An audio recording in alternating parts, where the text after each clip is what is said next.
the biped joke will go down in history as the most obscure. Who did you meet having coffee? Toady Field's daughter. Holy Lord. How about that? Oh, my God. I was excited. You have no idea who that is. No. And is she a biped, or? I don't know which side of the family she takes after. You know what That's a great joke that only I get.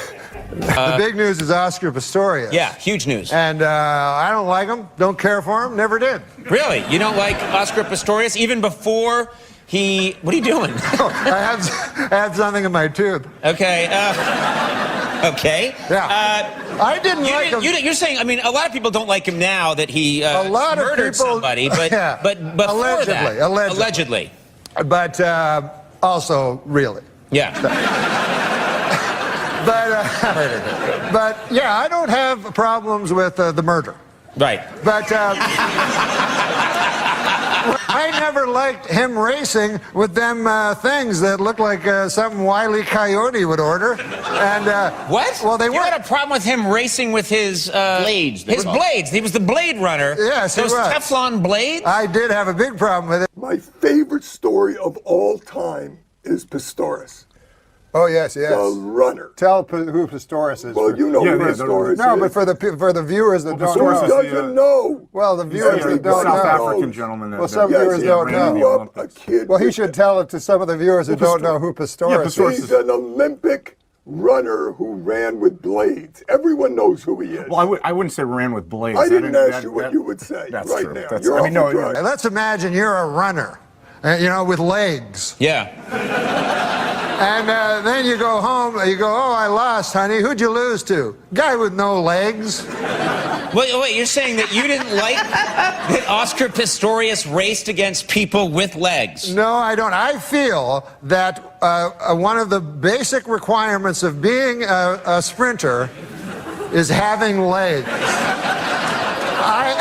I feel that they should say, okay, listen, let's, here's the, hey, what about you? I don't think you can be on the team. Why not?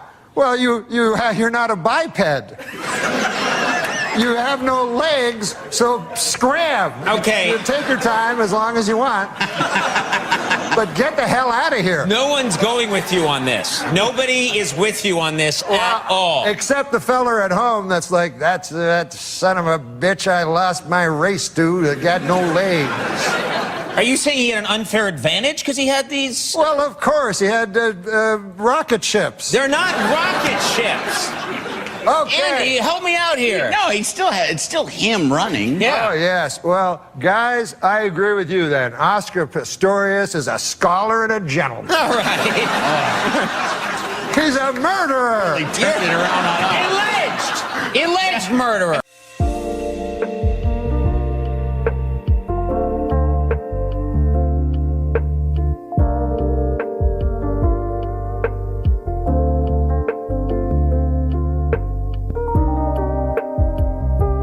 And I remember he did, I mean, I think it was one of his later appearances on our show.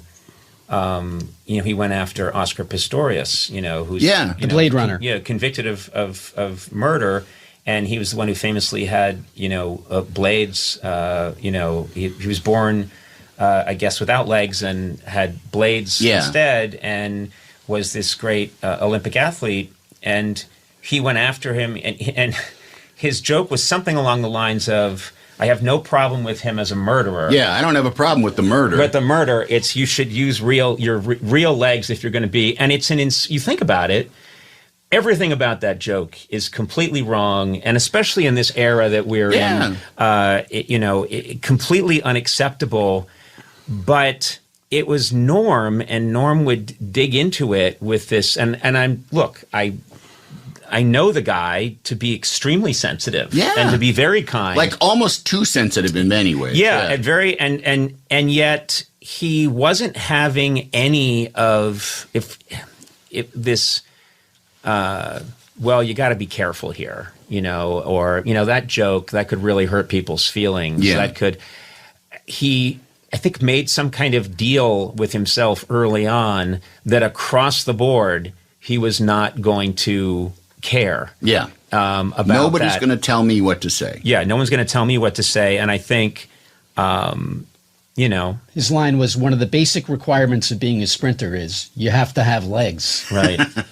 Because millions of people don't have any food in the world, so let's eat.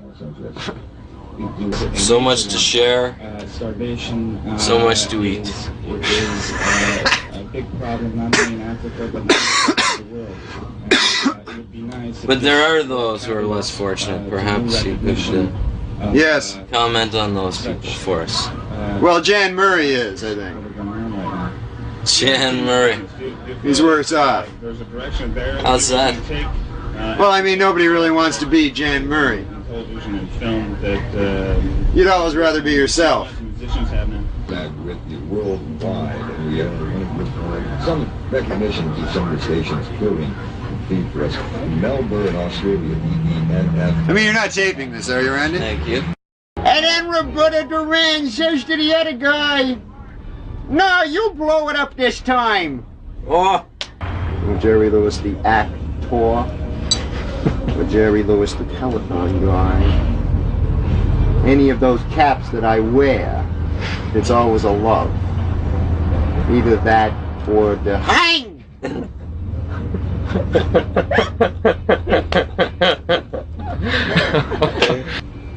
That feeling that what it is that a creative person does, whether that be as an artist or as a creative source. You could say source, that's your word. Genius. Genius would be more my word. My next guest is Mr. Bill Cosby, the man who's done more commercials than Bruce Jenner. Dino, man, it's me. Bill couldn't be with us. I guess that's perfect. And you only have one tape with one song in it. Yeah.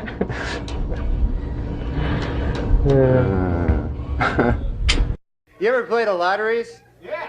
Man, I never played them. But you ever get a lottery ticket, somebody give it to you as a gift, like for Christmas or something? I always thought that was the weirdest gift to give somebody, a lottery ticket, you know? So here you go. Nothing.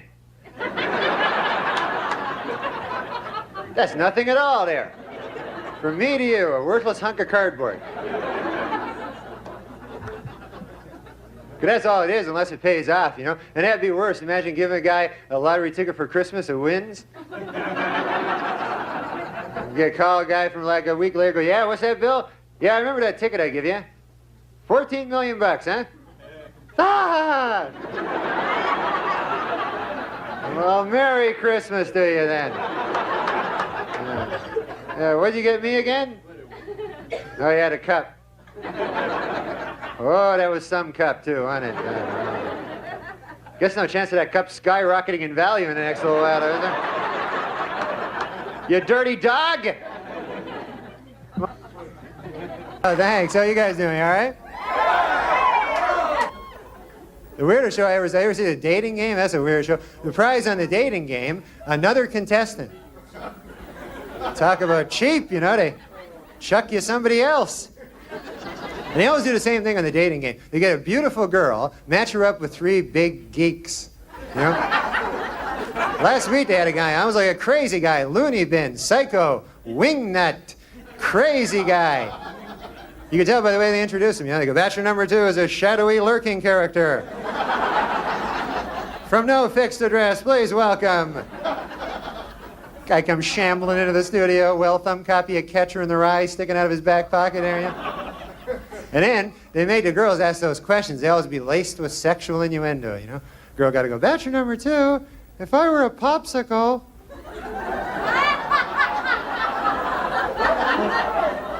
"What would you do to me then? What?" "That's what it says on the card here, something about a popsicle." And then the guy goes, "Well, if you were a popsicle, huh? Well, first of all, I guess I'd take your wrapper off. If you know what I mean. Then I'd grab a hold of your sticks. If you know what I mean. Then I'd press you against the counter till you're broken too."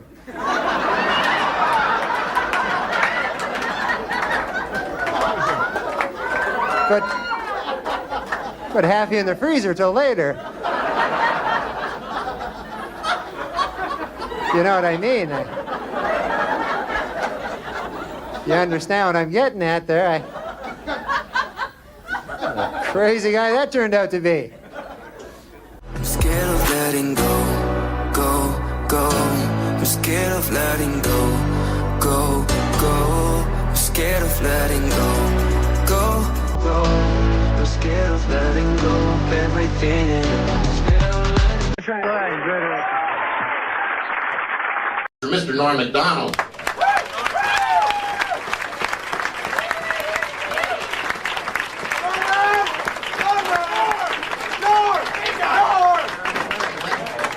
What are you yelling my name for? Norman!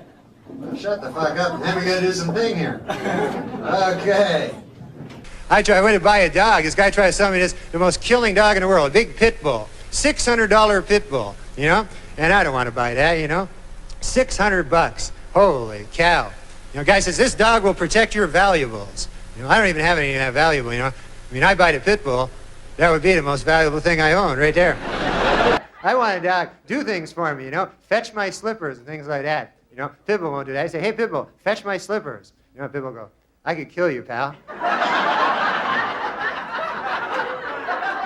I'm a pit bull. Don't you read the papers or anything? I don't fetch slippers. I fetch people. That's all I... You ever lie for no reason at all? Just all of a sudden a big lie spills out of your evil head there? You know? And you don't even know, like a guy come up to you and go, hey, you ever see that movie with Meryl Streep and a horse? And you go, yes. I've been traveling around a lot, watching a lot of the TV, you know, and you've seen these new sports on the TV where they'll try to combine two sports together and make up a new sport. You know, like a guy will run a 100-yard dash and then fish.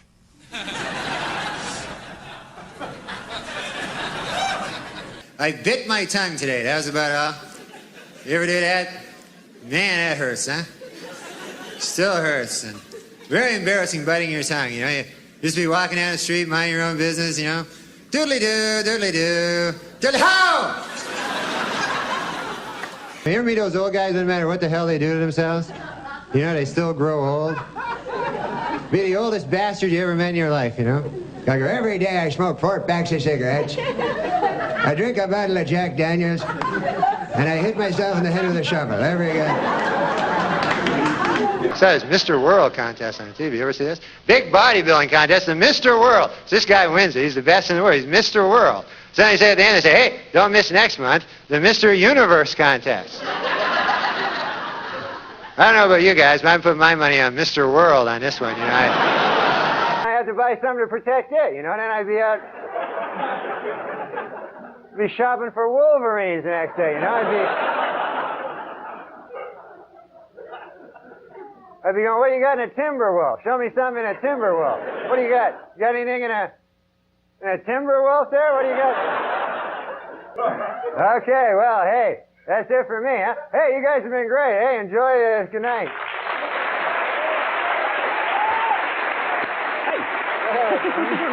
Norm Macdonald, everyone.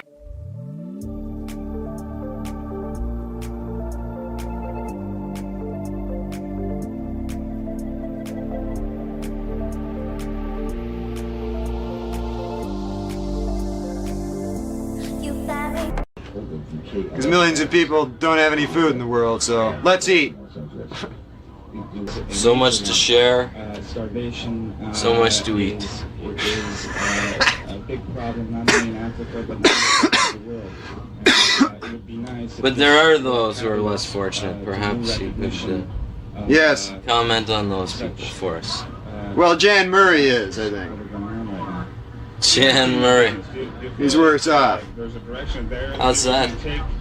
Well, I mean, nobody really wants to be Jan Murray. Television and film that You'd always rather be yourself. musicians have now. Back with the worldwide, and we are some recognition to some of the stations, including Beef Risk, Melbourne, Australia, EENF. I mean, you're not taping this, are you, Randy? Thank you. And then Roberta Duran says to the other guy, no, you blow it up this time. Oh, or Jerry Lewis the actor, or Jerry Lewis the telephone guy. Any of those caps that I wear, it's always a love. Either that or the hang!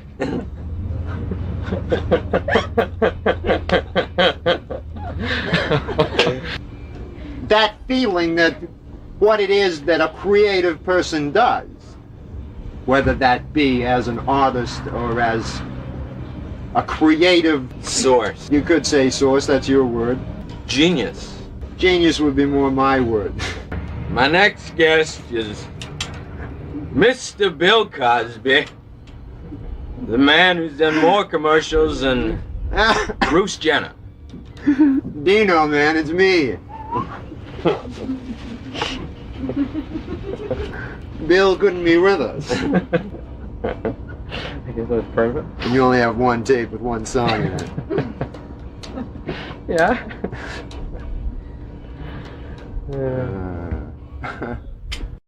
Adam Egas. How are you, Norm? Good, man. How's your Easter? It's fantastic. Couldn't be better. That's great. Yeah, it was great. Hey, I thought the show was great last week. Our first show, Super Dave Osborne. Amazing. It was hilarious. Unbelievable. Hysterical. Unbelievable. And we're not the only ones that think that. I have some pretty good news. The critics loved us.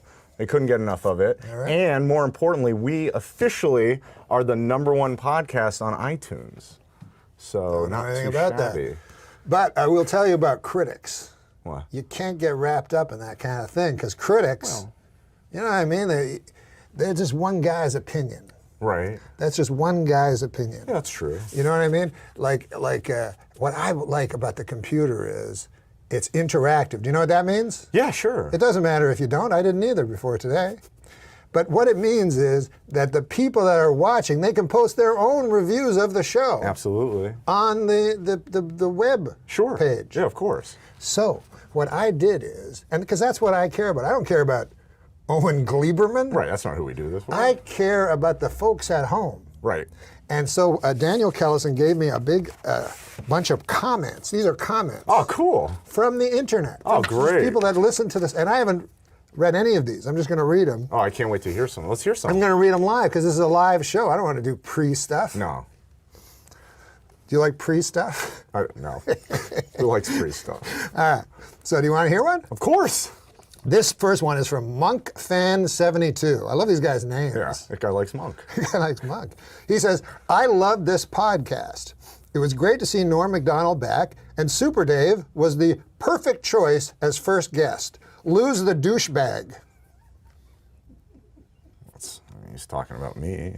Well, we don't know if he's talking about He's you. clearly talking about me. He is talking about you.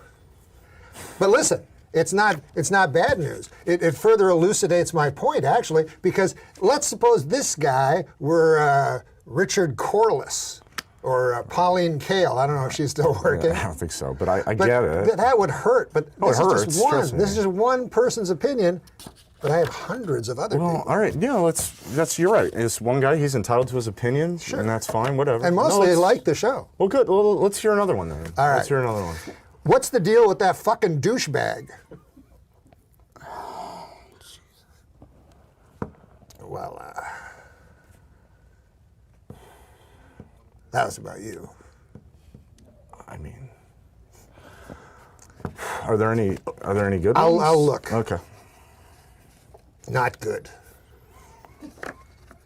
Okay. Let me see here. Ooh. What is it? Huh? Is it a good one? It's or? not good at all. I found one. Oh, good. Yes. Okay. This is a positive one. Thoroughly enjoyed it from top to bottom. Great. Blinky91 says. A sparkling exchange between veteran funny man Norm Macdonald and comedy legend Super Dave Osborne. One minor problem. The set. Oh. It's just too distracting. Why are there so many clocks? We're not tuning in to see what time it is in Hong Kong. We're tuning in to listen to comedians doing comedy. Plus some douchebag, I don't know who he was, but I like to punch him right in the fucking face.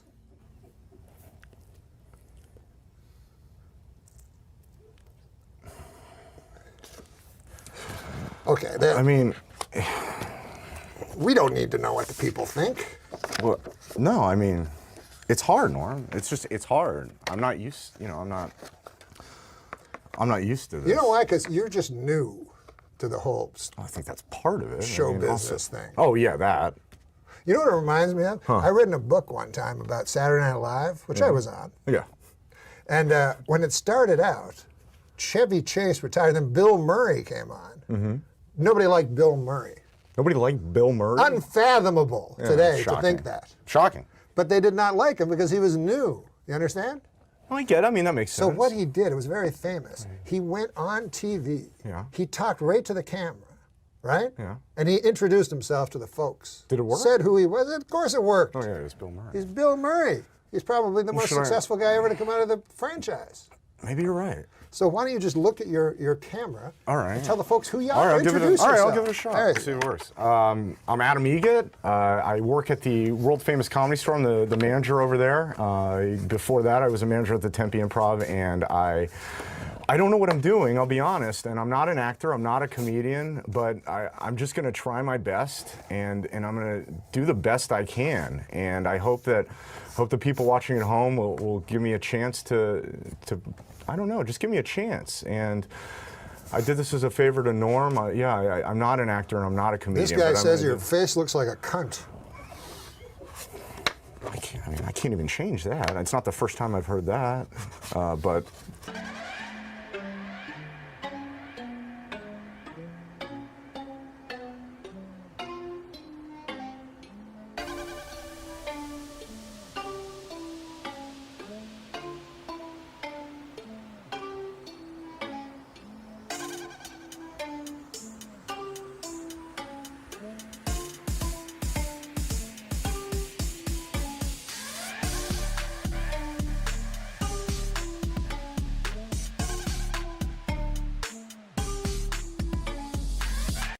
I knew this guy wrote for Three's Company, and he said, like, you know, they'd always have beautiful girls. Remember that show? Yeah, I love Three's Company. So they'd have extras, you know, and so they'd call them the bimbo of the week, and they'd take them out to the smokehouse.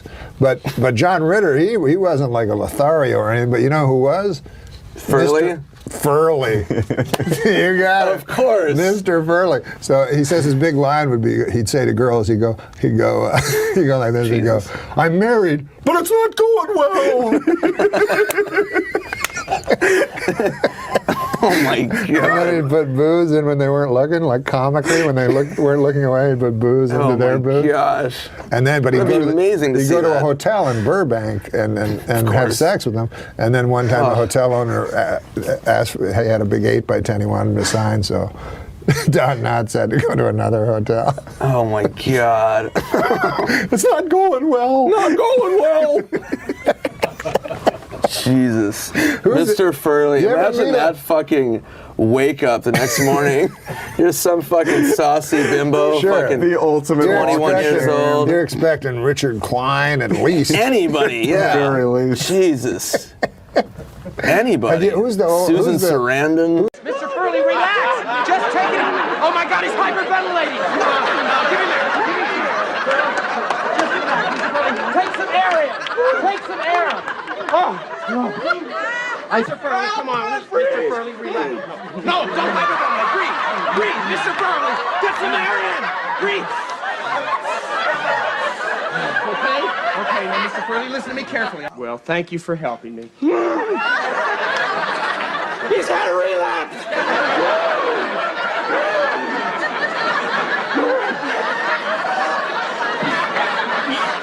I'm told by Nick Swartzen that he's come up with a new impression for his act, known for his impressions. What is it again? This is Mr. Furley talking to the 20-year-old girl he just woke up next to.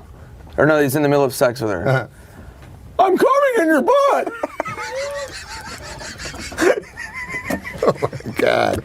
Well, listen, man. Hey. Your mouth is my toilet!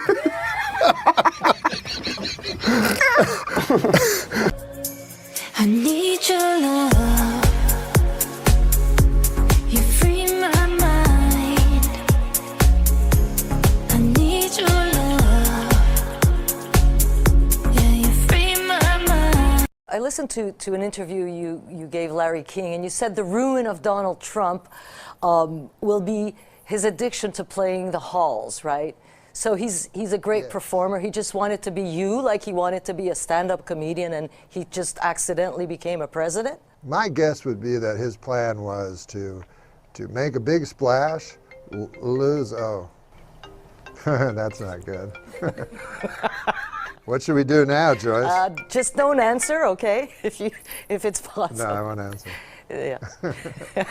So should I start answering that question again? Sure. Yeah, I think him becoming president surprised him. I think, you know, it's funny that people don't remember, but back in the debates, there was a big issue with Donald Trump saying if he lost, it meant the election. Are you kidding me? I know, I did. Oh, 1 second. Hello? Yes. Oh, I gotta call you back. I'm on the TV, man. Yeah, I'm on the TV right now. Oh my God. Oh, but I'll call you right back. Sorry. Okay, I'm not going to ask you the question again. Norm, did you ever hear the word? Oh, The phone is ringing. I certainly hope that's somebody calling to tell you to go home. Oh no. But you got a phone ringing. Oh. Answer the phone. Hello? Oh yeah. Oh no. The thing is this. There, you know Matt Strauss? Yeah, the producer. The producer. He told me it would be funny. He said, like, why don't you carry a cell phone on and then let it ring and then pretend like there's a guy on it. Is there anybody on it? No, it's a thing. Pretend. You know what, Norm? You're a dead man. Here, you talk to him then. You know what, Barbara? You know what you said about rage and work? Give this man a plate of soup and tell him to shut up. Norm, all right then. Let's see. Norm. What? Okay, listen, Norm, listen. So I said, I can think of something. I can handle it, you know? Because for like Letterman or somebody like that, it's real hard. You have to be really on the top of your game, as you know. Right, yeah. Because he's real funny. But The View, it's not that tough, you know, to keep up with. Right, sure. Star Jones or whatever, whoever they are. So Barbara Walters there, though. Yeah, She's tough to keep up with, right? I don't know what that means. So I'm like, I'll be fine. That's what I kept telling the guy. So the guy's like, but that's their job, you know? So this guy would always have ideas. He would phone me with ideas. He'd go, This goes on for weeks before the appearance, right? Weeks. It's almost like it becomes like work. It is. Talking to that guy is harder than talking to the host, you know? Yeah. And he's excited, and it's his job, so I don't want to. So he'd be like, what if he came out in a red wig? I'm like, what the fuck? Why would I do that, right? He's like, the gals have been teasing Barbara about, you know, tinging her hair. I'm like, no, but then it'll look like my idea, and then I got a red wig on, and, you know. Right, I have yeah. to take You it don't off. want to take part in their So, silliness. Just over and over, you know, every time. And he goes, well, do you have anything? I go, no, I can't think, but I'll think of something, you know. So he says, anyways, one of the ones he finds me, he goes, I'll tell you what you do, man. He goes, you come out. He goes, you're talking to the gals, and all of a sudden, your cell phone rings, right? He goes, it's in the middle of the show. Like, he's really excited, right? He goes, you answer the cell phone. You go, excuse me, ladies. He goes, we're not going to tell them about it. And the cell phone rings. He goes, excuse me, ladies. It's your agent, Morty. You know, he had this name. Right. Yeah. He goes, so you're like, Morty, you can't call me here. I'm on The View. You know, I'm on TV. Right. What do you mean you have an offer for me? You know, and I had this crazy Jewish accent in the story. You know, what do you mean? I can't do it. I'm on The View. So I'm like, yeah. I didn't want to, you know, you don't want to hurt people's feelings, you know. So I'm like, no, that one's, yeah, it sounds pretty good, but maybe I'll think of something else, you know. Right. He was so excited. Yeah. So anyways. This is getting to be a long story. No, it's fine. You know, we can actually stay on the air as long as we want. Oh, really? Yeah. So I get there. So anyways, I'm really late, right? Because I had a big hand at this poker game. Right. So you show up right before you gotta go on the air. Show up. You know, so I'm going. I go. I got the story about Bill Cosby. I'll do that. I know how to do that story. I did it before on Letterman, and it'll be fine. So I go in. And I tell the guy, listen, man, I do this story about Letterman. So I walk out, you know. Now, unbeknownst to me, as I was walking out, this guy had muttered something. I hadn't slept for like 3 days. And it's just the phone call, you know. So I go, oh, yeah. You know. I didn't know what he was talking about, but he had slipped like a cell phone. He put a cell phone in my pocket. Oh. You know? So anyways, I got out there. And then... He'd slipped a cell phone in your pocket. Yeah, thinking I was in for this okay. gag, right? And it's all set to but ring. I forgot. You forgot about it. I forgot about it. Okay. So, and all hell breaks loose, now, obviously. So I go out to the, so I go to the View, and those 4 bags are sitting there. You know? Oh, come on. So, no, ladies, yeah. women, you know. Yeah. It's not politically correct to say bag. No. But was you know, you Rosie got Michael wasn't Richards is saying the N-word. I can't say the B word. No, you can say that, absolutely.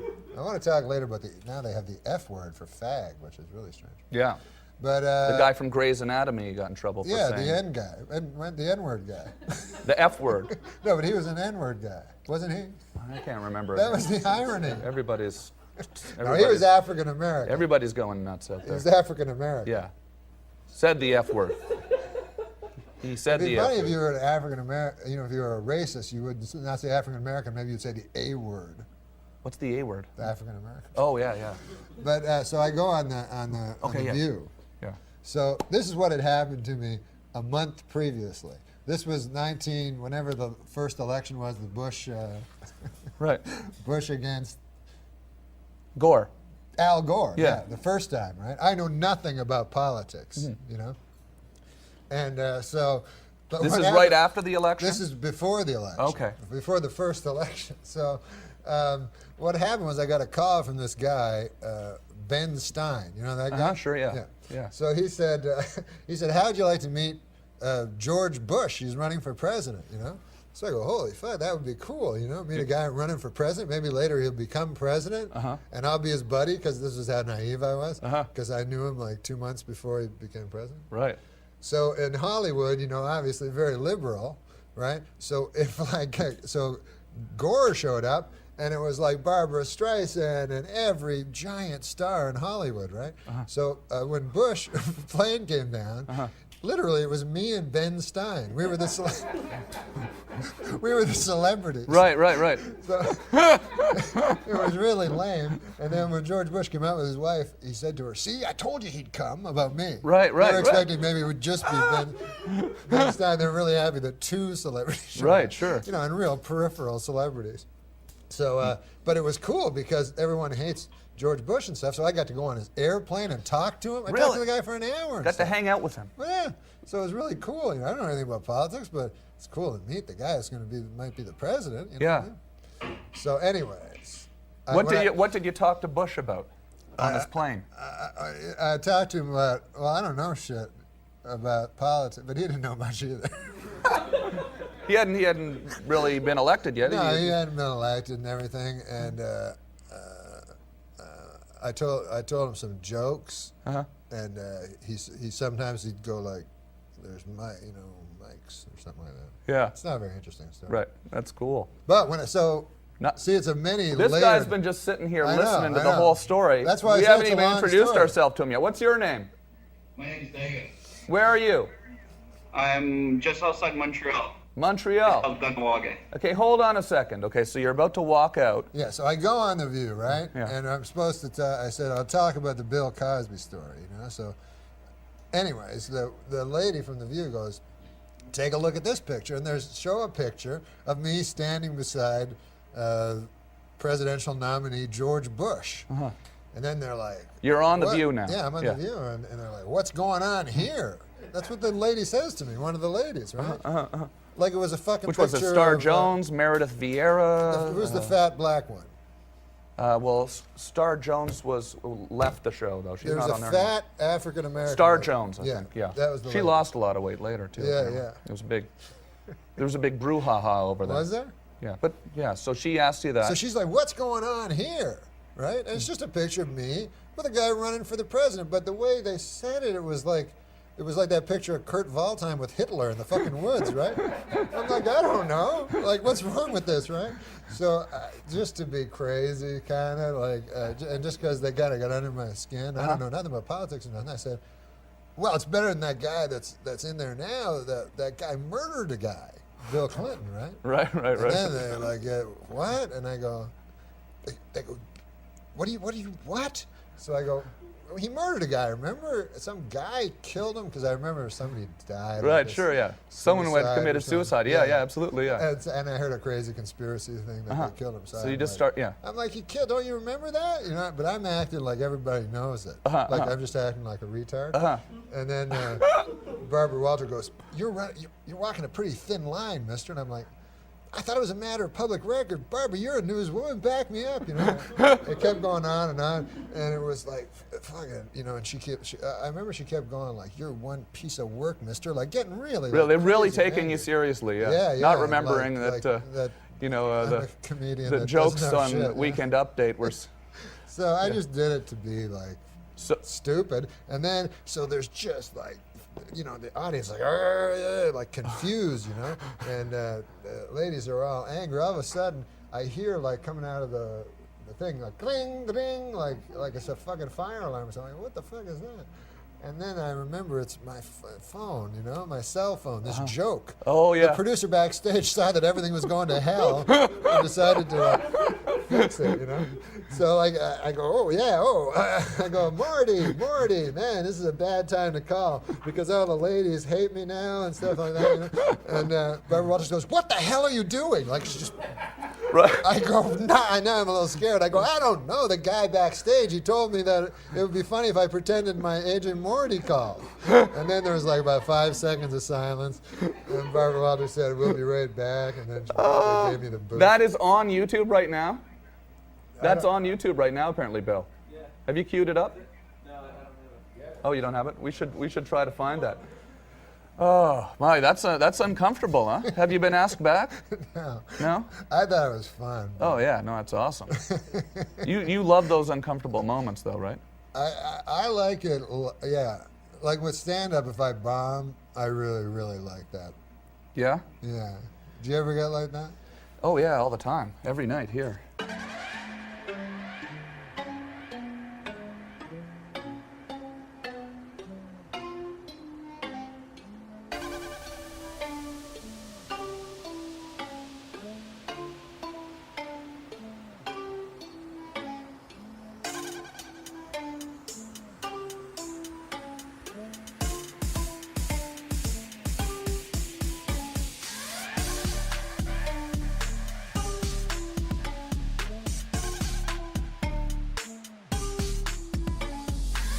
We go from there, look, all the way round. Yeah. Yes? 7 minutes of audio will play for this whole hour. All the way there.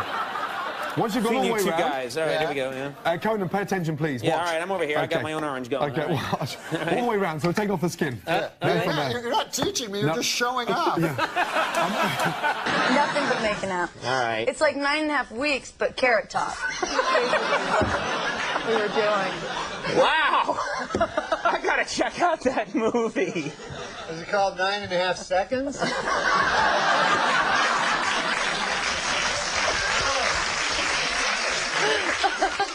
like he's premature ejaculator. You know. This is an exciting day here at 30 Rock. You know, the Rosie O'Donnell show premiered today. And I was in its tapes at the same floor as Saturday Night Live on 8H. All flowers. They're sent by, like, there's one from Madonna, one from Elizabeth Taylor, Regis and Kathy Lee. I've never seen so many flowers. I didn't even realize you could eat flowers. I didn't even know that. Do you have a hero? Norman Fowler from Three's Company. That's your hero? Yeah.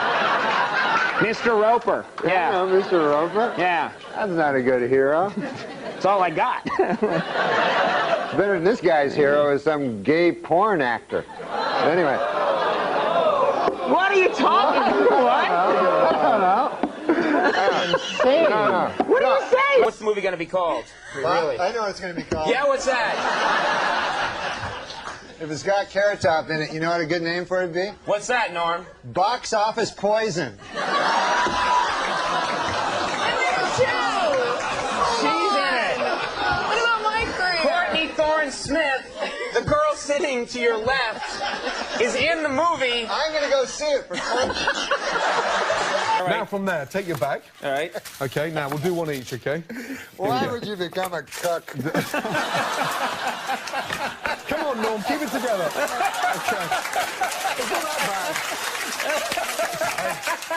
Big boy. Okay, all right. The word chef. Chef, All right. I'm sorry, Okay. chef. You're right. Ladies cook. I Okay. know. All right. Whoa. Right. That's a joke.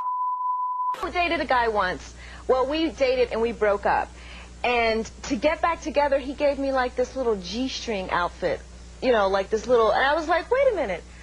That's for you. That's not for me. So stuff like that is not good. Another guy gave me a keychain. I was going to bring it out, but I couldn't get it off of my keys, so I left it backstage. But he gave me a keychain. Why didn't you bring out the G-string?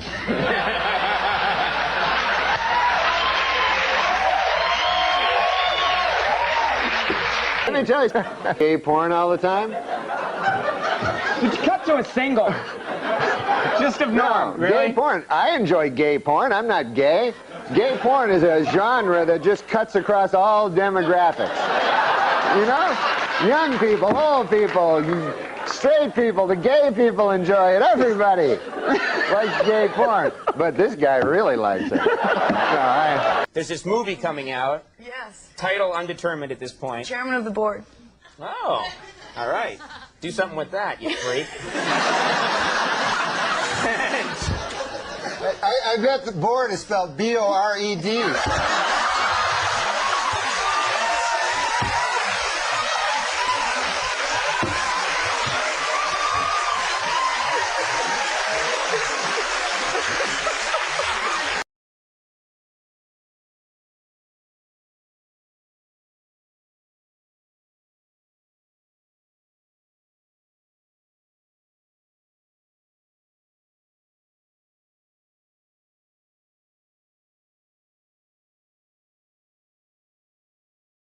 Agliote oil. Now, from there, now watch carefully. A bit of seasoning, okay?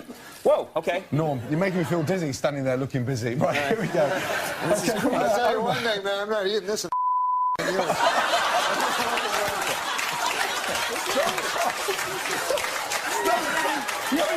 We're even having a cooking segment at this point.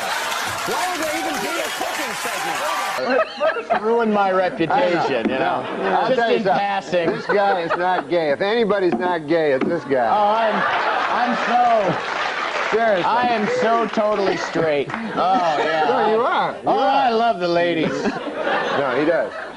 No, he likes girls. He likes girls. You're writing a book. Yes. How to be a model. Yes. The Complete Idiot's Guide to Getting into Modeling. So, like, rule number one, be incredibly beautiful. I mean, what are the things that you can do? I know rule number 2. Yeah. Don't be a midget. Okay. All right.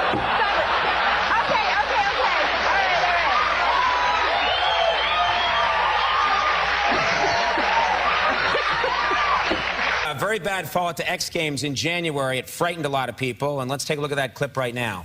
Let's watch her open this run up right here. It'll be another big 900. Oh, God.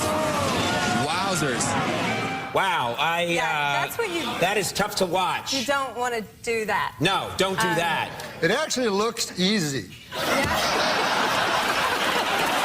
Well, it is finally official. Murder is legal in the state of California.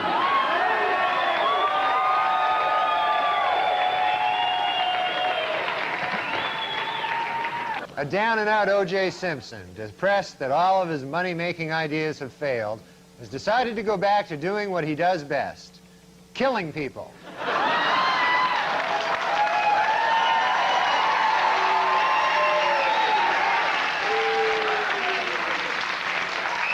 A new book claims that Madonna once smeared peanut butter all over John F. Kennedy Jr.'s body and then licked it off, which just goes to show you Madonna's a whore. And finally, Weekend Update would like to congratulate Madonna, who gave birth to a beautiful baby girl last Monday. The baby weighed in at 6 pounds 9 ounces, making it the 4th largest object ever to pass through Madonna's birth canal. This week, in a secret ceremony in Australia, Michael Jackson was married for the 2nd time. Asked what makes his new bride special, the King of Pop said, quote, She has taught me about the power of imagination, like imagining that a grown woman is a 10-year-old boy.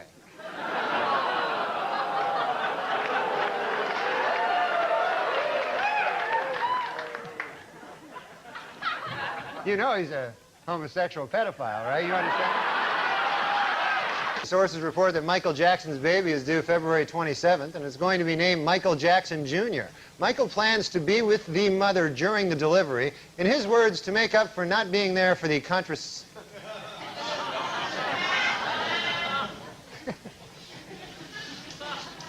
Sources report that Michael Jackson's baby is due February 27th. It's conception. The last word was conception, so. Safer drivers, men or women? Well, according to a new survey, 55% of adults feel that women are most responsible for minor fender benders, while 78% blame men for most fatal crashes. Please note that the percentage in these pie graphs do not add up to 100% because the math was done by a woman.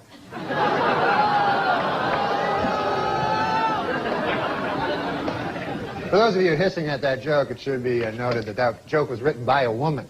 So now you don't know what the hell to do. No, I'm just kidding. We don't hire women.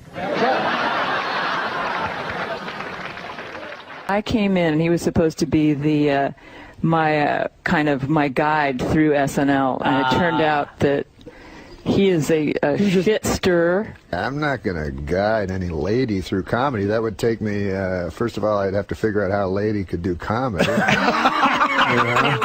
And then I'd have to... Last week at a dramatic press conference about the crash of TWA Flight 800, ABC News correspondent Pierre Salinger displayed a document which he believes is proof that the jet was shot down by a U.S. Navy missile. Later, he proudly showed reporters his solid gold Rolex that he bought on the street for just $15.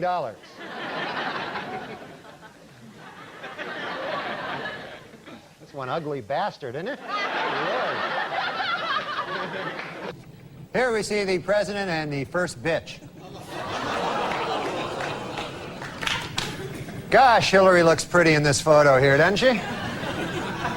Never realized she was such a looker till I see her here in this picture. In Whitewater News, federal regulators quizzed Hillary Clinton at the White House this week and gave her a perfect score on the lying section. She's a dirty liar. You know, of course, they say the White House is haunted. Did you know that? And I thought this was kind of sad. I heard last night that President Clinton charged Abraham Lincoln's ghost $10,000 to sleep in his own bed. So that doesn't seem right to me, you know? I mean...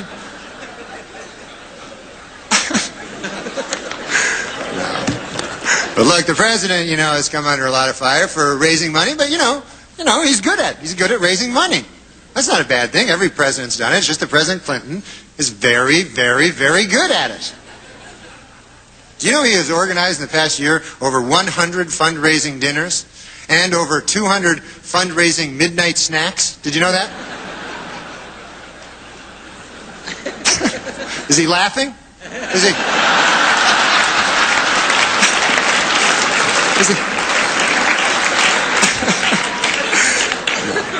This one says, remember the old days when tweeting meant stabbing a hooker?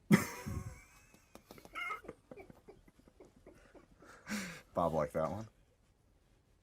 Super Dave, why is there an app for everything except how to rape a baby?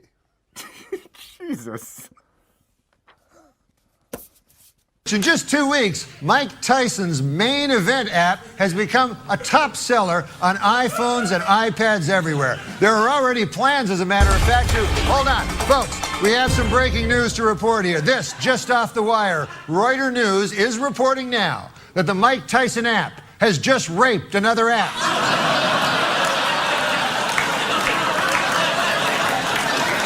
Once again, and we cannot confirm this, but reports are flooding out of Arizona this evening that the Mike Tyson app has, quote, viciously raped another app. More on this as it develops. Some gold-plated chains would make a nice retirement gift for a very, very good slave.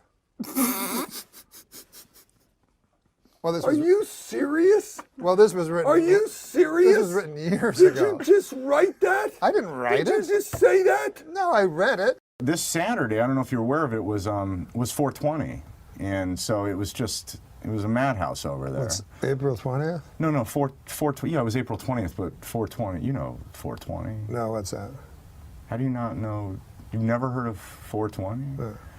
Well, it's a big deal. I mean, it's real popular in the culture right now, and everybody's wearing 420 shirts, and you see 420 bumper stickers, and everyone's talking about it. 420 is a code term used primarily in North America that refers to the consumption of cannabis, and by extension, a way to identify oneself with cannabis subculture. Observances based on the number 420 include smoking cannabis around the time 4:20 p.m. as well as on the date April 20th. No, what date is that? What year? This was around 1970. No, this. Anyway, a widely discussed story says that a group of teenagers in San Rafael, California, used the term in connection to a fall 1971 plan to search for an abandoned cannabis crop that they had learned about. Huh?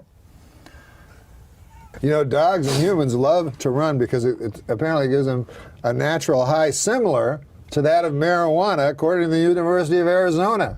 Wow. After running what are called cannabinoids, the chemical found in marijuana that gives you a feeling of euphoria, are higher in humans and dogs, and this encourages them to run again. To 7-Eleven for a Slurpee. Veterinarians in Colorado have reported that marijuana use is on the rise amongst dogs. They say you'll know if your dog is too high if it starts making a really tall sandwich. They like sweets better What's when that they're high. mean? Yes, I don't know. In England, a woman was arrested for throwing a birthday party for her 16-year-old son that included marijuana, alcohol, and strippers. Now she's got even bigger problems. What to do for his 17th birthday. Whatever. Oh, why It not? smells like a fucking pot dispensary in here. Oh, Norm, let's stay on track here. Let's stay on track. So it's been hard for me to get on. I feel like I'm getting. It's getting You normal. know what I'm saying? I'm making sense. It's not you, is it? No. No, I'm not gonna. Let's move the show in a good order here. But you don't seem. You seem different. Okay, I'm gonna go out. I'm gonna go out of It's order. okay. It doesn't No. matter. It doesn't I'm gonna matter. remember this. It's legal. It's legal. Okay, it has to do with what you just did. Medicinal Norm fucks marijuana with people. is legal. The most painful thing in the world for me is, and I realize, and it's so true. One of the most, not physical pain, but just mental pain, is waiting to talk. And that's what I was doing out there. You know, you're outside there, they're talking, but you're waiting to talk. That's not all you were doing outside. It's legal. It's legal. It's legal. I almost don't want to admit this because it makes him look so bad. No, but he made me smoke pot, America. This is the truth. I don't believe in God, but my truth. My truth. Outside, he goes, "Come on, you'll smoke. You'll smoke." I'm like, if you want me to smoke, I'll smoke. I didn't plan on it because I get chat. People that smoke pot more than you think, you're always fighting with them when you go, I only smoke pot 4 times a week. You're just saying it casually. They're like, you smoke more than that. Like, relax. What are you afraid? I'm not admitting I'm like you. 4 times a week seems like a lot. Does it really? A little. Look into my eyes. I'm serious. I'm very serious.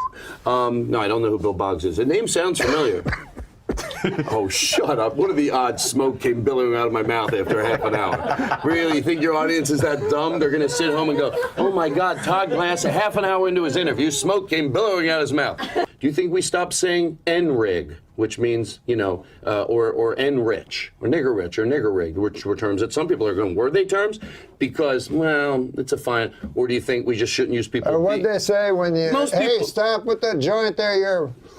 getting spit on it. So, no, hold on a second. So most people would say that we stopped those things because it was egregious. Yes. I know what I'm saying. You know, I know. And so you have to say... I was trying to give you another example. My friend, he would get stoned and he'd go, I thought of all these ideas and everything, but I never write them down. So he goes, I'm going to write them down. I'm going to have a little notebook and write down whatever I think is funny, And so he said he woke up one day after getting really stoned and on his pad he had written, that's really funny. 420 was the birthday of Austrian-born German politician and the leader of the National Socialist German Workers' Party, a fella went by the name of Adolf Hitler. But this guy, there's a picture of him. Adolf Hitler, very compelling kind of a figure. Odd-looking duck, but there's something about his eyes. Hypnotic. His eyes are almost entirely black. He was a decorated veteran of World War I. And he joined the war. Hold the fort. He hated Jews. I'm sick of these kind of characters. I think we should kill Hitler. Me and you, go suicide, kill him. Yeah, it was like died 50 years ago, probably. Did he? I didn't even know he was sick. He wasn't, well, no, that's fine. I wish I could find a Hitler of today and go kill him.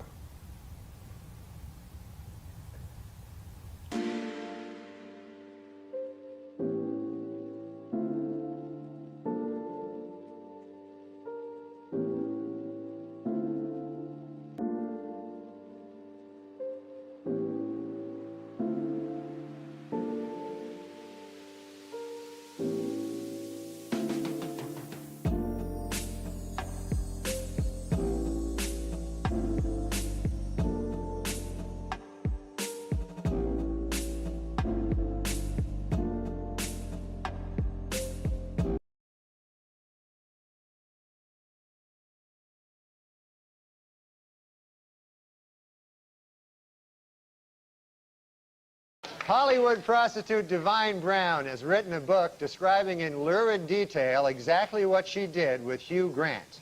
The book sells for $25, but for $35, she'll show you.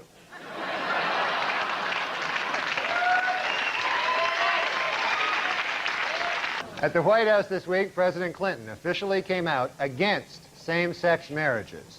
What's more, the president said he is not too crazy about opposite-sex marriages either.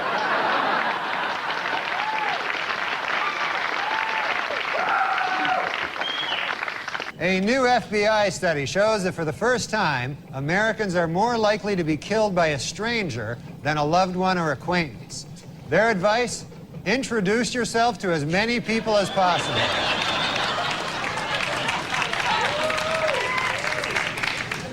The American Academy of Pediatrics has released an updated list of unsafe baby products. Topping the list this year is the really, really, really, really high chair. Well, Dr. Jack Kevorkian was responsible for another death this week, this time a 58-year-old woman. She is the 26th of Kevorkian's patients to die since 1990.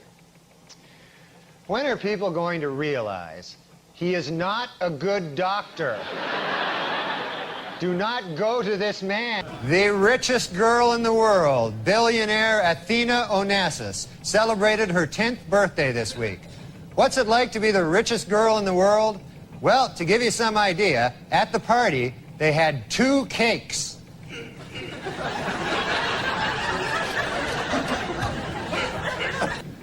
A new hangover-free vodka is on the market.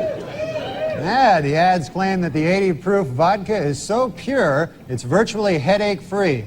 But before you run out and buy it, remember, it causes massive anal bleeding.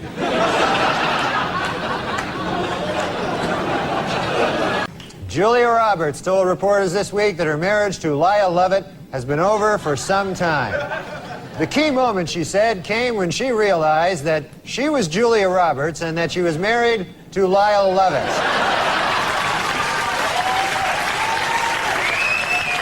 The results are in for 1995, and once again, Microsoft CEO Bill Gates is the richest man in America. Gates says that he is grateful for his huge financial success, but it still makes him sad when he looks around and sees other people who have any money whatsoever.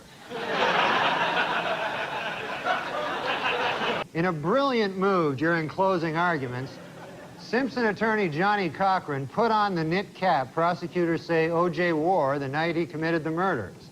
Although O.J. may have hurt his case when he suddenly blurted out, "Hey, easy with that. That's my lucky stabbing hat." And in music news, #1 on the college charts this summer was Better Than Ezra. And at #2, Ezra.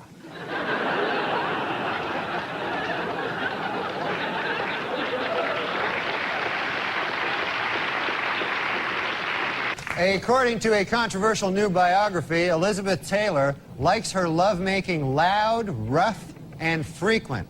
Coincidentally, that's also how she likes to eat. Well, it's official. There you go. Michael Jordan is leaving baseball to return to basketball. It is unclear whether the media will now refer to him by his old basketball nickname, Air Jordan, or his more recent baseball nickname, Senior Crappy. In Walnut Creek, California, anyone who turns in his gun can get free therapy. And anyone who doesn't turn in his gun can get free anything. Well, earlier this week, actor Marlon Brando met with Jewish leaders to apologize for comments he made on Larry King Live. Among them that, quote, Hollywood is run by Jews. The Jewish leaders accepted the actor's apology and announced that Brando is now free to work again. At Virginia Commonwealth University, a professor is being sued following revelations that he spanked one of his students. It was the student's parents who first became suspicious when they asked, "What kind of marks are you getting?" And she replied, "Big red ones on my ass." Yippee! Jerry Rubin died last week. Oh, I'm sorry, that should read, Yippee! Jerry Rubin died last week. Sorry about that. I'm sorry. My mistake completely. Just, I didn't read it right. Former First Lady Nancy Reagan reports that her husband has been relaxing at their ranch, riding horses and chopping wood. Sadly, eyewitnesses report that he was actually riding wood and chopping horses.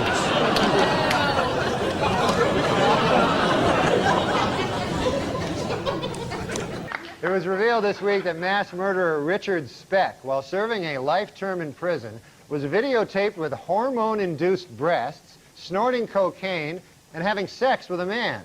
The film was apparently made with prison video equipment and a $300,000 grant from the National Endowment for the Arts. Dr. James Watts, a neurosurgeon who performed the first frontal lobotomy, died this week in Washington. If you recall, a lobotomy involves drilling holes in the skull and then inserting and rotating a knife to destroy brain cells. What a genius. He'll be missed.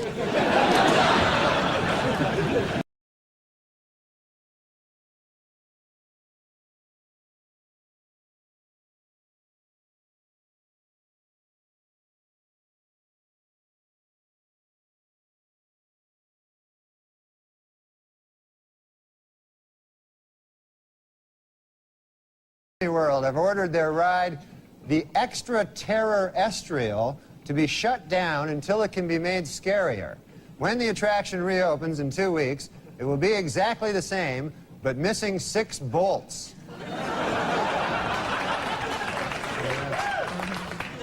Last week, during his latest trial on charges of assisted suicide, Dr. Jack Kevorkian startled a Michigan courtroom when he stood up and shouted, "This is a lynching." Everyone turned to look, and sure enough, he'd just lynched some old guy.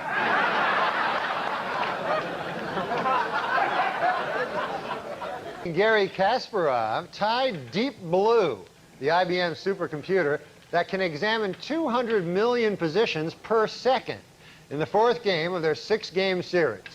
Earlier in the week, Kasparov admitted he made a catastrophic blunder in Game 2 when he failed to force a draw by moving rook to E8. With all due respect to Mr. Kasparov, what the hell were you thinking?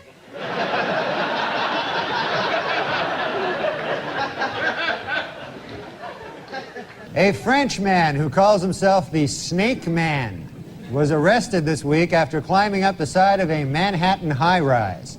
Yep, he climbed right up the side of a high-rise, just like a snake.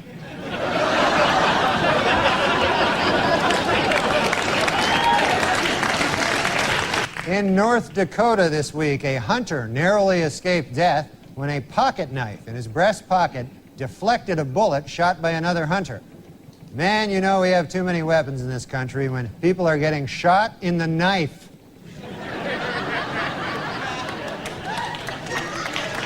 And that's it. See you next week, folks.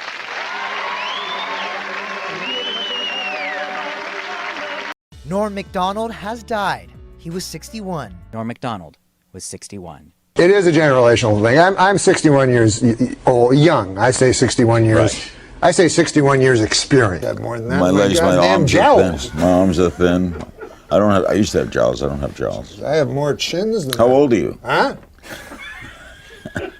How old are you? I say I'll be 50 in October. Oh my God, 50. That was a turning point age. I didn't like 50. Why? What happened then? I just didn't like turning 50. I thought you were we were going to be doing a bit where you're like a Jerry Lewis? Jiminy Glick character. Yeah, no, I'm fat. What happened? Fried chicken and gravy. Let me tell you something. Because, well, your metabolism slows down at our age. Yeah. How old are you now? I'm 49 years old. I'm 47. Damn near 50. For me, too. I always say I'm pushing 50. Yeah, that's a scary age. But Because you're a young man. I'm 62. What? Really? 62. Look how lucky you get. Look good. Yeah. Looks a lot better than me, and I'm 68. I'm 68 years young, I like to say.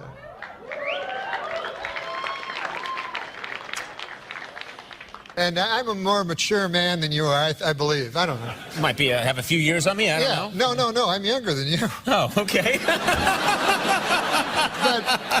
But I'm mature through a series of failures. Oh. Call me to say goodnight. Kiss me once or twice. I'll never let go of you. Fold me into your arms. Stay with. It's Super Bowl Sunday, and I've flown across the country to watch the game with Norm Macdonald. I heard everyone hates that Ben Affleck as Batman. Yeah, but they haven't seen the movie yet. What's the movie? Batman.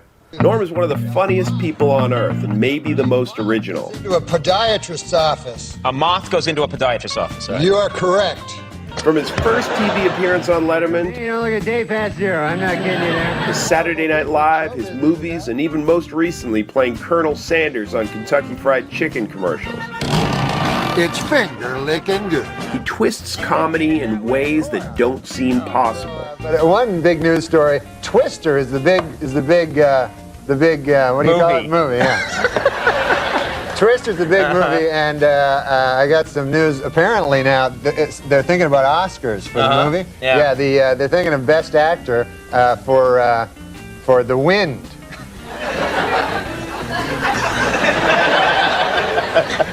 Before the show, you said that stunk. Yeah. Yeah, you were right. I It's crazy.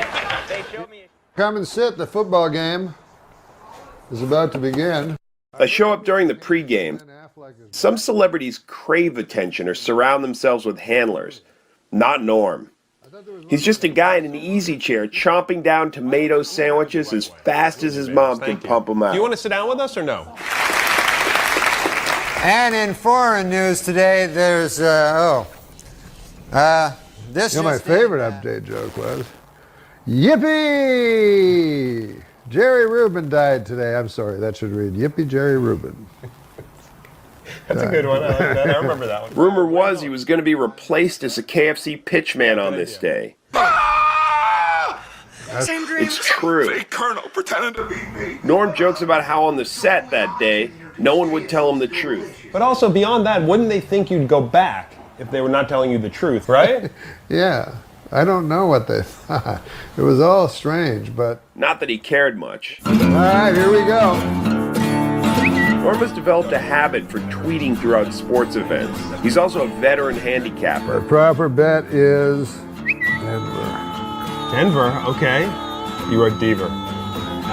So it's worth noting, Norm has had some problems with gambling in the past, but he knows how to pick a game. The problem comes when he starts picking every game. Well, I remember when I was hosting Saturday Night Live, I had every hockey under. There was like 14 games. When they say, oh, just gamble what you can afford, well, then there's no gamble to it. You know what I mean? What's the gamble? Yeah. We talk football. Then we move to Russian literature, a genuine passion of his. But Gogol was an ultra-realist. Fact is, Norm can have a conversation about almost anything. Put a knife in and twist it around your brain. So were the Yoko songs those experimental weird things? Now we're at a point where there's 1,011,30 guys. God damn, there's the interception.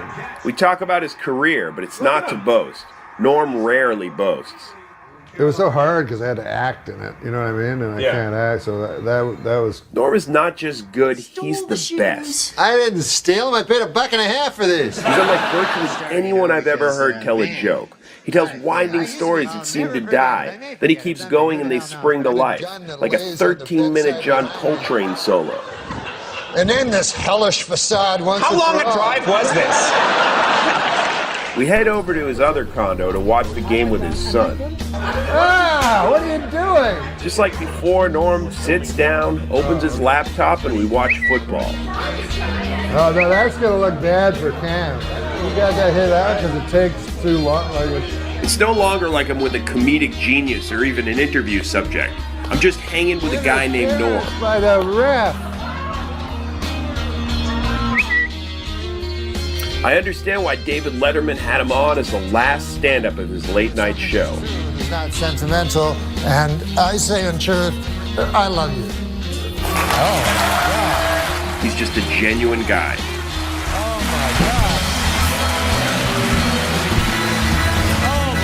Oh, and the Broncos won. They scored 24. Not bad, Norm. That was very sweet, Norm. Good night, everybody.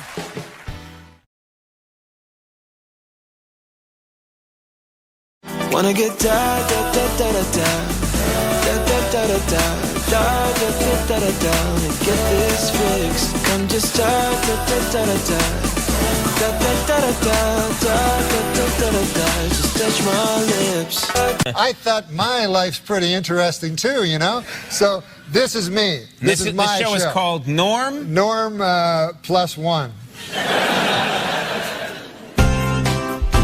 It's a crazy life. But it's ours. Hey, don't you gotta go to school or something? Yeah. Do you have homework? Did you do your homework? Yeah. They give you homework there? Yep. And I'll tell you something. You are something. You have a friend in that man right there, Andy Richter. Yes, I do. He's a good friend of me.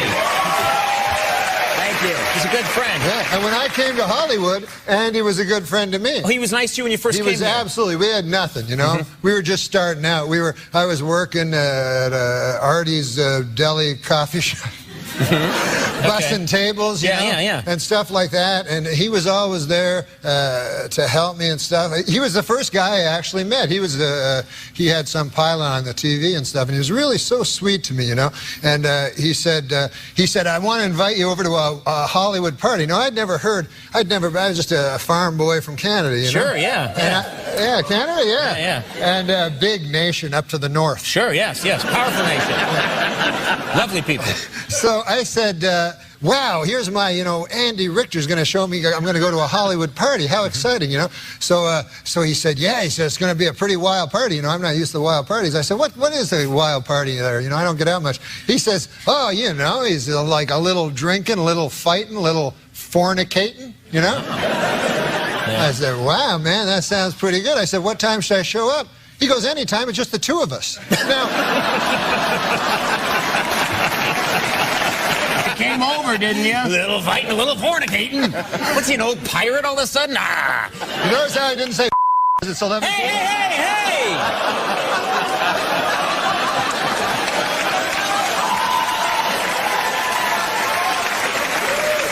No, because it's 11:30. It's that Tonight Show now, buddy boy. That's what I'm trying to point out. It's 11:30. Thanks for pointing that out. That was great of you. You want to hear my dad's Yeah. favorite joke? Yeah. He says he was from the farm, and he says a guy comes from the city. City slicker comes and he buys a farm, and the farmer next door comes over to him and says, "Hey, now, would you like to come over to my house tonight? We're going to have a big shindig for you because we're neighborly here." And the city guy said, "Well, this is something I really like. That this is why I moved to the farm, to have things like this. Guy says it'll be a hell of a big party. He goes, it'll be a little drinking, a little fighting, a little fucking. And the city guy goes, well, that sounds good. What time should I be here? And the farmer goes, anytime you like, just the two of us. So they would drink, then get in a fight, and fuck. It's your dad's favorite That was joke. my dad's favorite joke.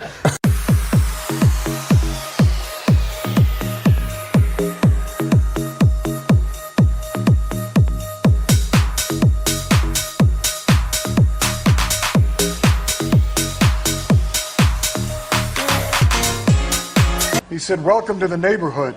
I know it's not exactly a neighborhood. I live 40 miles from here. But if you're interested, tomorrow night I'm throwing a welcome to the neighborhood bash.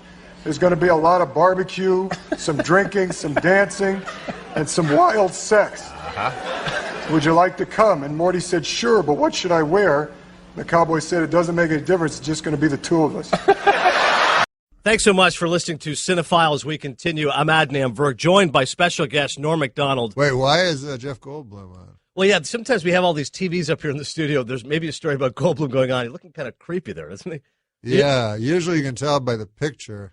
That something's happened to him. Because he's in a bathroom. There's a picture of him in a bathroom. Yeah. I think he must be selling something, right? Because it's a Goldblum. Yeah, for those listening, look at his muscles. It's a Goldblum 8x10. There's pictures. Yeah, Of, he used to maybe say he's he had coming to the- Connecticut. He told me a story, but I guess I'm not at liberty really to.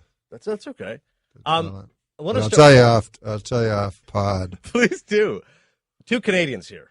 Yeah, that's right. You're the second Canadian to be on the podcast. Will Arnett was the first. Will Arnett. Do you know Where's he Will at all? from? Where's he from? He's from Toronto, Okay. and he's right in the city. You were born in Quebec City, but you grew up in Ontario? Yeah, Quebec City is all French, and we were English. So, the English hate the French, and the French hate the English. Right, the Quebecois. So, I was born with the Quebecois around, and my dad, you could go to school, you could either learn French or Latin. So my dad would not let me learn French because he was so afraid that I would, take up with a French girl or something like that. So I learned Latin, and that doesn't help you that much in Quebec City, where there's a lot of French and no ancient Romans. But I will say this: Montreal is more bilingual. Like Quebec City, is very much French. No, Montreal is English. In Montreal, if you go there, you speak English, you feel fine. People get terrified. They go, "Oh my God, I don't know the language. I don't understand." Oh no, Montreal is very cosmopolite. The reason I mention this is last week you met Donald Trump. I On the did. Tonight Show. I sort of met him. Well, how big are his hands?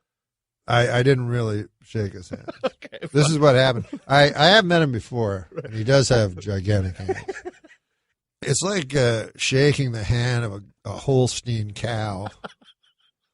No, but this is what this is the true thing that happened. There's like about 4 minutes difference because I had to follow him, So he leaves in the hall, and I'm in the hall, and I'm going to go on, right? I'm the second guest. First time ever I'm the second guest. Thanks to Trump. So I see Donald Trump, so I say, Donald, can I get a picture? Can I get a picture? So he turns to me, and he goes, hey, he points at me, He goes, big smile. He goes, just give me 1 minute, and we'll take a picture. So I go, thanks. Then he turns around. He has a Secret Service, and he walks down the hall and gets in an elevator. He just Donald Trump completely stiffed you. Yeah, he said in a minute, and then he left the building.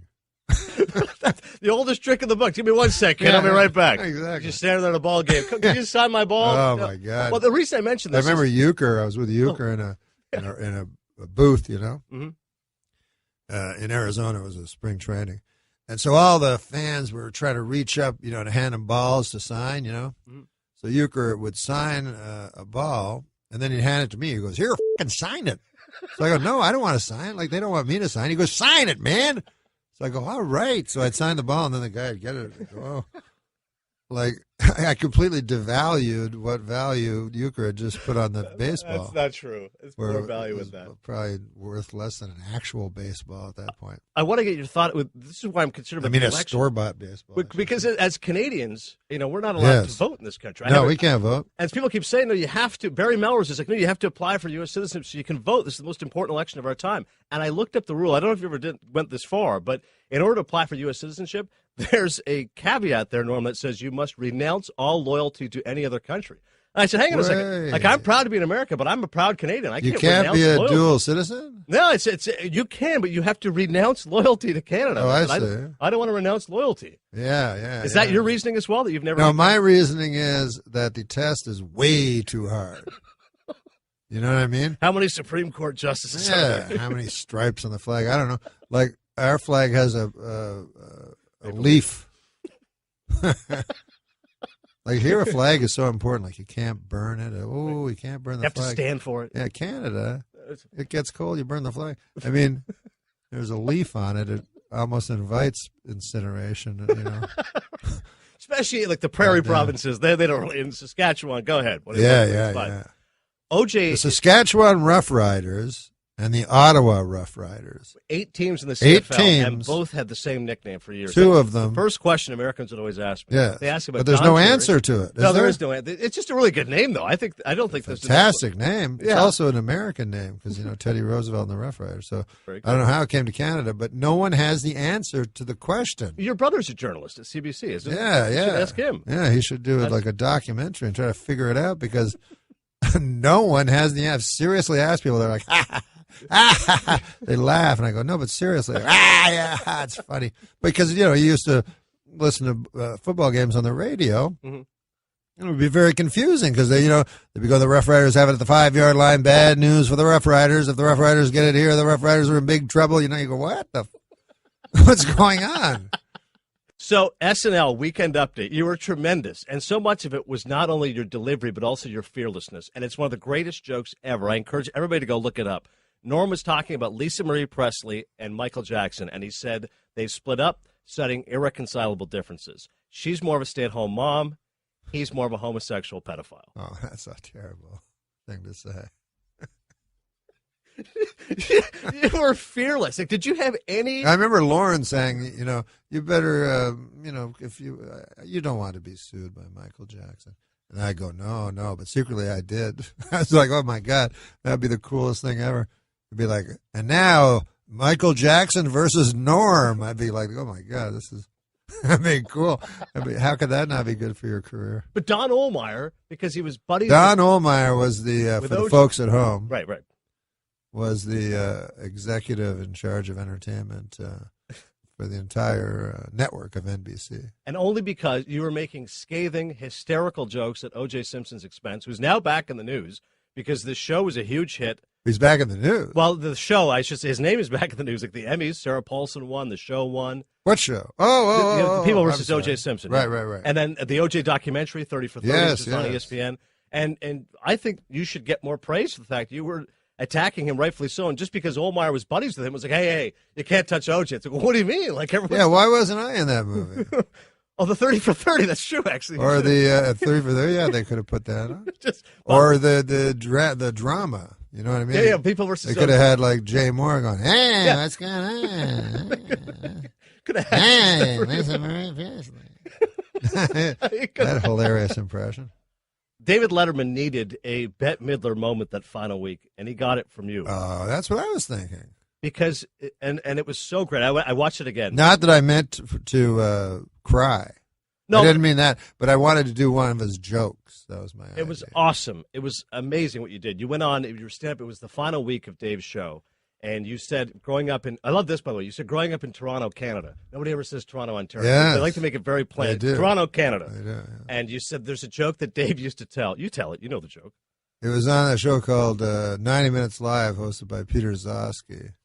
And the guests were Ricky Jay and David Letterman. And I was in the audience, the young teenager. And his joke was, I was driving down the street the other day, and in front of me was a garbage truck. And on the back of the garbage truck was a tiny sign that said, "Please do not follow too closely." One of life's simple pleasures, ruined by a meddling bureaucracy, ladies and gentlemen. Remember the old days when Dad used to pile the kids into the station wagon and we'd go out and follow a garbage truck?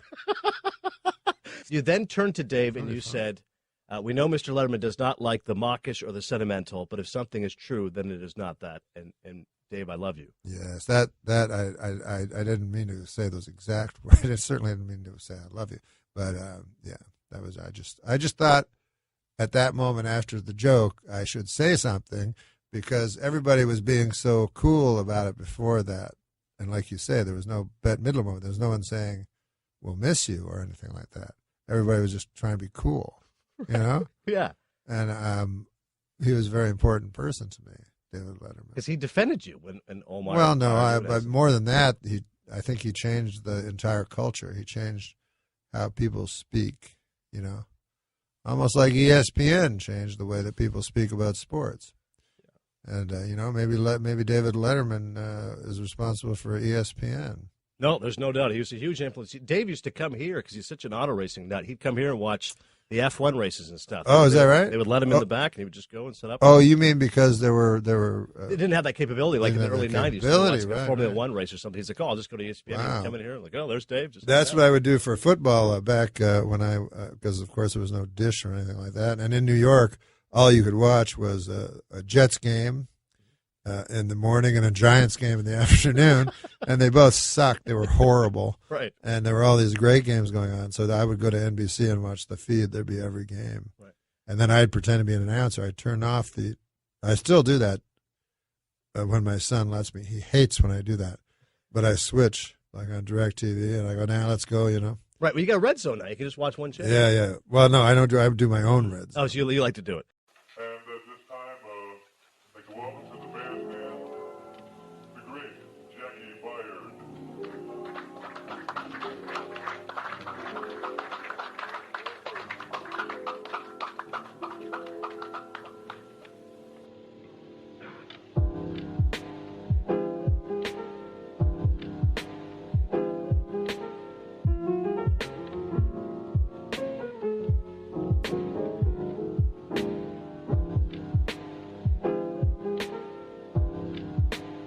The book is called Based on a True Story. What book is that? This is your book. Oh, yes, my book. I wrote a can't book. wait to read this. Based on a true story, a memoir by Norm Macdonald. It's going to be a huge hit. I can't wait. Right, Jen? There's Jennifer's here. Yeah, there's stories about Ohlmeyer. There's stories. Yes. We have a story. A buddy here, Daniel. Him and his wife wanted to watch Dirty Work together, so he DVR'd it. And they put it on, and it was not the film Dirty Work that you made. There's another one. Yeah, it was. It was a documentary. No, it was an HBO film's softcore. I think is the category. It was a porn. You know, one time in my hotel room, I when before the computer and everything, right. The only time I'd ever see pornography was in a hotel, and sometimes they'd have like. The weirdest one, they'd have like soft core pornography. You know what I mean? And this actually happened. I was looking around, and there was Pulp Fiction was on. Oh, I love Pulp Fiction. Yeah. And it wasn't. It was Pump Friction. No, Pulp Friction, maybe. Yeah. Pump Friction. That's like if you want to geez. watch Saving Private Ryan, you get Saving Ryan's Privates. Not as good a film at all. Way less. It's just basically a futon and a lady. Doesn't have Spielberg's directorial mastery. Yeah, no, nothing. First 10 minutes. No sweeping. No sweeping crane shots. Right. Just a lot of close-ups of what looks like it should be on a medical channel of some sort. Based on a true story, a memoir by Norm. Based on a true story. Go out and check it out. Memoir by Norm Macdonald. I thank you so much for coming, Norm. I know you're making a comeback. Are we done? Well, do you want to keep going? They told me it was an hour. Oh, is it? Okay, we'll keep going. No, he's giving me the wave here. I would done. Keep going. Good Lord, I had no idea. Well, I think we should have something to wrap it up. Sure. Well, tell me a great anecdote from the book that's something that can really sell it. I'm trying to think of a sports joke. Well, you've made a few. Well, I'll tell you this. You want to know why? Best OJ joke. This is not a joke. This is not a joke. Okay, fair. I used to be a very heavy sports gambler. Well, now you're prognosticating on the Levitard show. I am prognosticating on the Levitard show. Yes, I'm. What am I? 7-3 for the year. That's awesome, man. That make money. That pay the juice well, And 7-3. Now listen to this. Professional football is the hardest sport to prognosticate. Baseball is the easiest. Now, why is what? Well, baseball's the easiest because the starting pitcher, you just go. No, baseball is the easiest because baseball is a game of streaks. Okay, gotcha. You think of Kirk Gibson hitting that home run, right? Mm-hmm.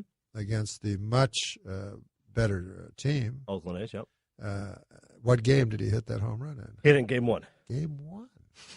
He won the series in game 1. That's true. So it shows you the power of the streak. Right. The Boston Red Sox, down 3. To the Yankees, yep. They win 4 in a row. And then what happens? And they win the World Series. They win another 4 in a row, right? Because of the streak, the power of the streak. Yeah. So you hit a team when it's on a good streak or a bad streak, and you stay on them. All right. Stay on them. The reason professional football is so hard to bet is because the ball ain't round. Every other sport almost, the ball is round. A round golf ball in a round hole. You throw a round basketball into a round hoop. But a football is this odd shape. So if there's a fumble, that's anywhere, man. Right. And then there's this odd thing that's certainly against the rules. 30 guys jump on the football. Now, someone has that football at the bottom, right? Mm-hmm. And he's being touched, so that should be his possession. Mm-hmm. Instead, he's being punched in the testicles, and his eyes are being gouged out, and someone grabs the football, someone else grabs the football, and finally they tear off the guy, and they go, look, the big giant guy has the football. What a coincidence. So, there you have it. That's why football is so tough. So don't bet football because the ball ain't round. Thanks so much, Dorp. I appreciate it. All right. This was beautiful, Adnan. Love you.